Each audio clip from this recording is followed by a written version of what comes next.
Gue baru aja beralih ke iPhone 13 dari Samsung Galaxy S8 kurang lebih selama 1 hari. Dan jujur gue merasakan banyak perubahan dalam 1 hari itu. Tapi sebelum itu, hai guys, welcome back to my channel dengan gue Azam di channel Mawan Azam. Aduh, agak alay ya.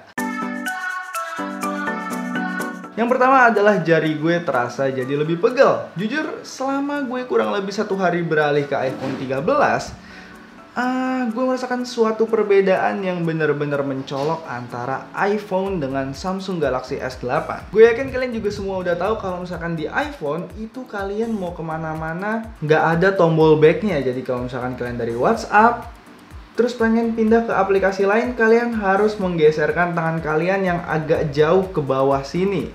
Jadi kalian ke bawah sini, terus kalian nggak ada tombol backnya sama sekali. Berbeda dengan di Samsung. Kalau misalkan di Samsung, kalian hanya tinggal memencet tombol back yang ada di pojok kanan perspektif kalian. Dan hal ini menurut gue merupakan sesuatu yang baru banget dan bisa memberikan perbedaan.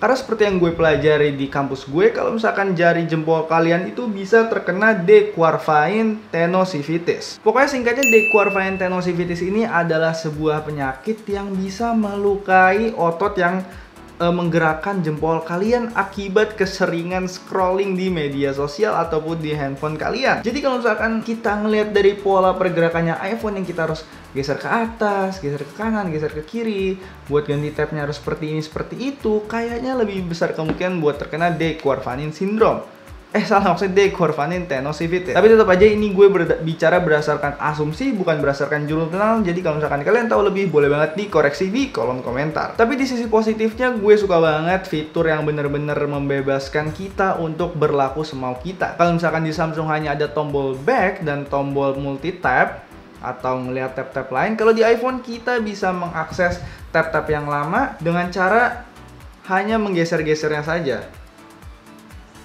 Beda kalau di Samsung, kita harus mencet tombol yang ada di pojok kiri perspektif kalian, pojok kiri bawah perspektif kalian, dan kita baru bisa mengakses tab-tab yang lain. Oke, ngomongin soal pindah-pindah aplikasi, gue suka banget sama gaya multitaskingnya si iPhone ini. Setelah dicobain beberapa saat, gue rasa bahwa memang iPhone ini didesain buat mereka yang suka pindah-pindah aplikasi kayak gue. Jujur li, apaan sih jujur gue puas banget karena di iPhone ini gue jadi bebas untuk memainkan berbagai macam aplikasi tanpa khawatir bahwa data di aplikasi sebelumnya yang pernah gue buka itu hilang. Contohnya aja ketika gue pengen copy paste antara Notes ke Microsoft Word ataupun sebaliknya. Kalau misalkan di Samsung Galaxy S8 gue, itu ketika gue pindah antara Microsoft Word ke Notes, itu kadang-kadang suka ke reset, jadi nggak ke save sama sekali. Sedangkan kalau misalkan di iPhone gue ini, iPhone 13, itu bagus banget sih. Bahkan gue udah pindah 5 tab balik ke Word atau ke tab yang kelima yang udah gue tinggalin sebelumnya pun itu masih kesimpan data terakhir apa yang gue lakuin. Jadi ini adalah hal yang sangat gue cintai dari iPhone 13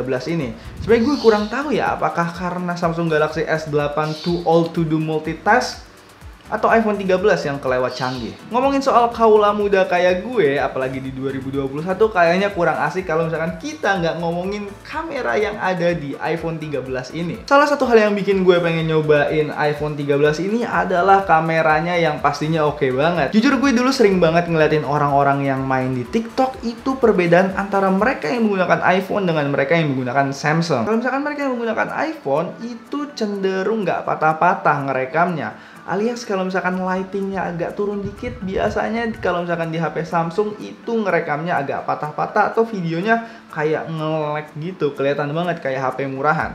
Tapi beda cerita kalau misalkan di iPhone ini, setelah gue coba beberapa kali, pun lightingnya rendah ataupun normal gitulah, pokoknya nggak pakai lighting eksternal, hasilnya bagus banget dan nggak patah-patah. Jadi setiap kali gue nge-take video dan upload ke story Instagram ataupun ke TikTok ataupun story WhatsApp, kalau masih ada yang pakai story WhatsApp, itu gue nggak perlu takut buat retake dan retake lagi, karena gue jamin banget bahwa sekali take videonya udah mulus parah.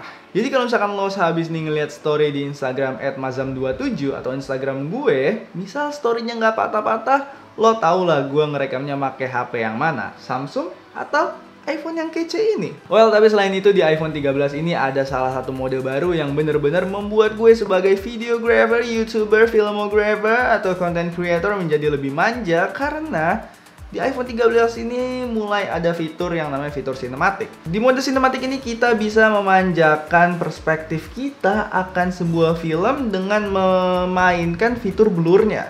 Jadi kalau misalkan di contoh videonya sih kita kayak bisa ngerekam, tapi kita bisa mainin nih, kira-kira kita pengen fokusin yang depan atau fokusin yang belakang. Jadi bagus banget buat kalian yang suka storytelling melalui video. Dan gue sangat merekomendasikan untuk menggunakan kamera dari iPhone ini.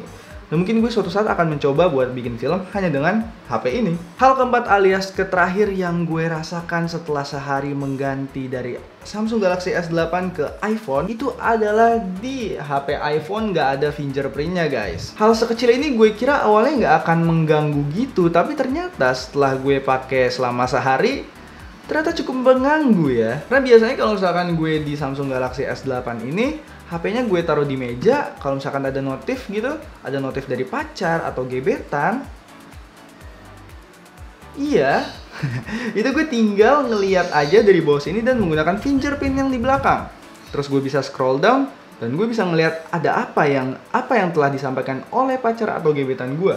Tapi kalau misalkan di iPhone, gue harus ngadepin ke muka, ke buka, terus nge-scroll, terus ngelihat notifikasinya dengan scroll lagi. Jadi too much step to take gitu. Jadi menurut gue terlalu banyak step yang harus diambil ketika kita harus melihat notifikasi dari seseorang. Oke, mungkin itu aja yang bisa gue sampaikan di video ini. Jadi intinya selama gue sehari berganti dari Samsung Galaxy S8 ke iPhone 13, gue sangat puas dan gue sangat menikmati user experience yang ditawarkan oleh iPhone 13 ini.